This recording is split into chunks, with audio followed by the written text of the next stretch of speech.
你會唔會懷疑你自己有麩質過敏呢？你覺得戒麩質會唔會令你更健康呢？無麩質嘅飲食究竟係點食嘅呢？今日我會同大家分享㗎。如果你中意呢個影片嘅話，請你俾個 like 我，同埋請你訂閱營養師媽媽頻道啊！我係逢星期四六都會上載新嘅影片㗎。你會唔會有陣時有啲腸胃不適嘅症狀係令你懷疑自己麩質過敏呢？你會唔會諗住係戒麩質啊？歡迎你喺下面留言同我分享啊！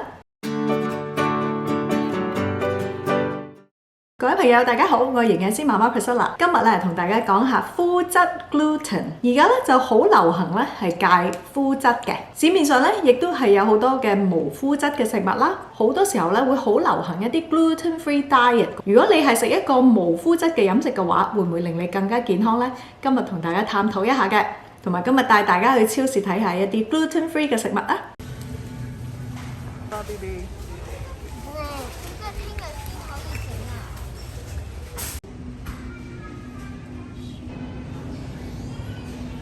麩質咧英文係叫 gluten， 其實咧係一種嘅蛋白質嚟嘅。好多時候咧就係出現喺小麥、大麥同埋黑麥。有邊啲人咧係需要戒麩質咧？有3類嘅人士嘅。第一種咧就係佢有一種嘅腸道嘅病，就係叫做 celiac disease 乳糜痧。乳糜痧嘅患者咧，當食一啲嘅麩質嘅食物嘅時候咧，出現嚴重嘅腹瀉啦。會令到個腸道嚴重發炎啦，咁咧嚴重起嚟咧，對攝取營養咧都會有一個影響㗎。喺西人咧就會比較多一啲，不過咧都大概係1% 到。喺亞洲人嚟講咧，都會比較罕見一啲嘅。第二咧，需要戒麩質嘅朋友咧，係包括一啲有小麥敏感嘅人啦，小麥敏感嘅人士嚟講咧，食咗一啲麩質嘅食物咧，一般咧都喺1-2個鐘頭之內咧，馬上咧就會出現一啲嘅反應㗎啦。咁咧可能係一啲腸道嘅問題啦，皮膚出現紅疹啦，咁甚至咧嚴重嘅話會出現一啲呼吸困難嘅，咁所以都係可以係一個係好嚴重嘅過敏嘅反應嘅。第3類咧就係一啲麩質不耐症啦，或者我哋英文叫做gluten intolerance。麩質不耐症嘅人士嚟講咧，如果係食咗麩質嘅時候咧，佢身體出現嘅反應咧就有好多方面嘅。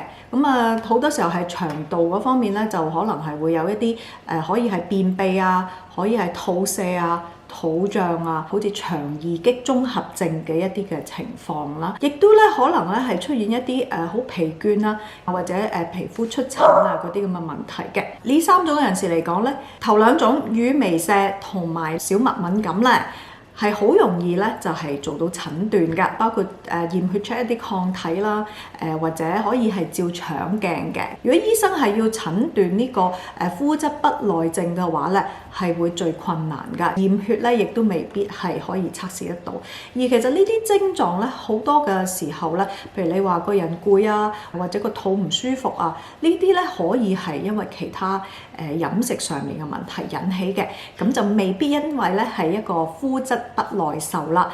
咁所以好多人咧以嚟咧，其實都相信自己咧係麩質敏感嘅朋友咧，就將自己嘅腸道不適啊，就係歸咎咗呢個麩質嘅。咁事實上咧，西方嘅數字咧就顯示麩質不耐受嘅人士嚟講咧，大概咧係整個人口嘅5% 左右啦。但係發現咧，原來咧係有近30%嘅人士咧，多少咧都有避免呢一啲麩質嘅食物㗎。所以咧，戒麩質嘅人士咧係遠比一個有實際需要戒麩質嘅人咧係多嘅。目前嚟講咧，就冇一個好正式咧係做一個麩質不耐症嘅一個嘅診斷嘅方法嘅。如果你懷疑你自己咧係麩質不耐受嘅時候咧，你可以咧喺1個月之內咧就係戒咗一啲所有麩質嘅食物嘅。咁之後睇下你嗰啲腸道嘅問題啊，你嗰啲嘅症狀啊有冇改善啦。咁咧呢一個方法咧都係好多人會嘗試嘅。如果你想嘗試嘅話，咁我就而家介紹下咧大概可以點樣食啦，一個無麩質嘅餐單啦，同埋一啲有啲咩係有麩質冇麩質嘅食物啦。凡真係用小麥做嘅一啲嘅麵粉類嘅食物咧，都係唔能夠食噶啦。譬如啤酒啦，由於係大麥做噶啦，咁咧亦都係唔可以飲噶啦。rye 嘅做出嚟嘅整嘅麵粉所做出嚟嘅烘焙食品啊，咁嗰啲都唔可以噶啦。無麩質飲食咧最困難嘅地方咧，就係麩質咧係有機會出現喺一啲調味料啦、醬料啦嗰啲咁嘅食物裏邊嘅。早餐咧你可以咧係食紅米粥啦、糙米粥啦。米咧本身係冇麩質嘅。咁你亦都可以食燕麥片啦。嗱，燕麥片咧，你咧就需要考慮咧，就係揀一啲寫住 pure oats 啦。咁啊，純燕麥上面要寫住 gluten free 嘅燕麥片，一般咧都係冇麩質嘅。不過咧，佢有機會咧喺嗰個製造嘅過程裏邊咧，混雜咗一啲小麥嘅成分啦。如果嗰間燕麥嘅食品廠咧，佢需要確保咧，佢嗰啲燕麥係可以賣到俾一啲有需要戒麩質嘅朋友嚟講，佢就要特別係做到嗰樣嘢就寫住 gluten free 嘅 oats 啦。咁啊，乜嘢係唔可以食咧？咁咧就包括一啲早餐麥片咧，好多咧都有小麥嘅成分㗎。咁啊，除非咧嗰啲咧係用米做嘅麥片啦，rice flakes 啦，或者一啲oat flakes 啦，咁嗰啲咧都係一樣，就係寫住要係 gluten free，咁大家先可以食嘅。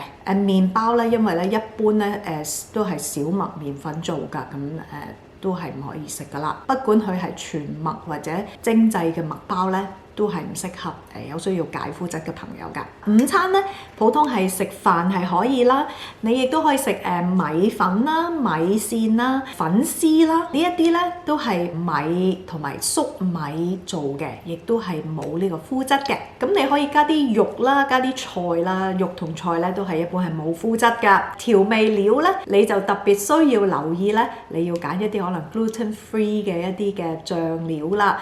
譬如好似一啲豉油啊，都有機會係有呢個麩質嘅喎。咁所以咧，如果你有呢個真係嚴格控制麩質嘅需要嘅時候咧，你都要特別係揀啲 gluten free 嘅醬油或者醬料㗎。咁喺嗰個調味嘅過程，咁大家需要留意啦。咁啊，乜嘢係唔可以食咧？咁譬如咧，pizza 薄餅，大家係唔可以食啦，因為個皮底咧都係會有麩質嘅。意粉亦都唔適合㗎，因為意粉咧佢本身都係用一種麥去做，咁都係有麩質嘅。咁我哋去到下午茶啦，譬如你可以食一啲天然嘅食物啦，咁咧譬如可能係霎粟米啊，或者煨番薯啊，或者食生果啊，呢一啲咧係冇麩質嘅。咁咧，但係你唔可以食嘅咧，就係一啲餅乾類啦，或者麵包啦、烘焙食品啦，咁嗰啲咧都特別需要避免啦。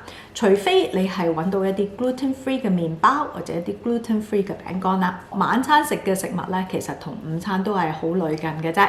咁你都係可以食一啲飯啊，用米做嘅麵類啊。如果你中意食西餐嘅，咁你可以整焗薯啊。咁你另外就煮嗰味餸啦，咁可以係一啲嘅肉類啦，要揀一啲咧冇麩質嘅調味料嘅。咁講到呢一度咯喎，咁咧大家可能已經留意得到一個無麩質嘅飲食咧，其實要戒嘅食物都係幾多㗎。咁啊有好多唔少人咧就跟咗呢個無麩質飲食之後咧，就係讚不絕口嘅，就覺得哇身體健康咗好多啊，個人精神咗好多啊，甚至瘦咗個喎。咁點解咧？呢個咧我嘅睇法咧就係因為咧，其實你好多嗰啲有麩質嘅食物啊，譬如pizza 啊、餅乾啊、麵包啊，呢啲好多時候咧都係一啲加工嘅食物嚟㗎。咁好多時候咧，佢會同時加咗好多唔同嘅化學嘅用品啦。咁但係你而家咧變咗咧，你就係食一啲天然嘅食物啦。如果你戒麩質嘅時候，咁好多時候咧，身體咧就會發現咧嗰個反應咧就係嗰啲腸道問題又少咗啦。咁啊，又個人又精神啲都唔奇怪嘅，所以呢個咧就係我睇法咧，就係無麩質飲食咧，佢可能帶嚟嘅一個嘅好處啦。如果你食一個無麩質嘅飲食，但係咧你只係將平時嗰啲麵包啊，你就揀咗一啲gluten free 嘅麵包啊，嗰啲餅乾就揀啲 gluten free 嘅餅乾啦。咁佢未必咧會帶嚟咧好多人講嘅一啲健康嘅好處㗎，因為咧其實嗰啲熱量啊、鹽分啊，咁各樣方面咧都仍然都喺度㗎。無麩質飲食嘅唔好處咧，就係你需要戒好多唔同嘅食物啦，佢多少咧都會影響到你嘅生活嘅。好似咧，如果你做無麩質飲食嘅話咧，你出街食飯咧，其實都好困難㗎。好多時候咧，出邊街嗰啲調味料啊、醬料啊，都係有機會有麩質嘅。乳糜畬同埋小麥敏感咧，可能係身體咧，即使接觸好少量咧，都係接受唔到㗎，因為咧身體咧即使好少量咧，都會產生一啲有機會好嚴重嘅反應。咁要嚴格遵守咧呢一啲即係戒麩質嘅物質嘅。對麩質不耐受嘅朋友嚟講咧，你只要咧即係盡量戒，有機會你身體咧係可能可以接受少量嗰個嘅麩質嘅，可能係調味料裏邊少量啊。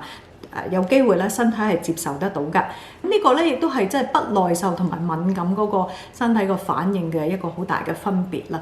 係敏感啦，譬如好似小麥敏感，身體少少都唔能夠接受得到㗎。但係咧，不耐受咧，就係你有機會咧，你食到某個程度咧，身體咧先至開始出現呢一啲嘅不適嘅反應㗎。最後啦，需唔需要係戒麩質咧？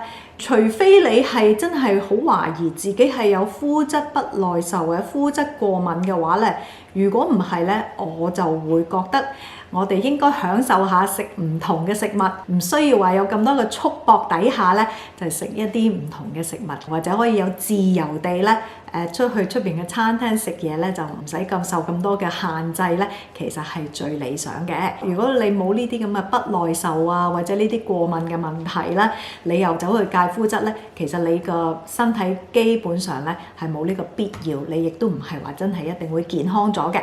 如果你係想健康嘅話咧，其實只要你係食多啲天然嘅食物，你唔需要戒麩質嘅話，你可以照食全穀類嘅食物咧，其實咧你都可以係做到一個改善健康嘅效果嘅。如果你想下載一個超級食物嘅健康餐單嘅話咧，歡迎你去下邊連結嗰度下載啊！營養師媽媽嘅 Patreon 已經推出咗啦，請大家支持營養師媽媽嘅 Patreon 啦。咁啊，今日嘅分享就到呢一度，多謝大家收睇。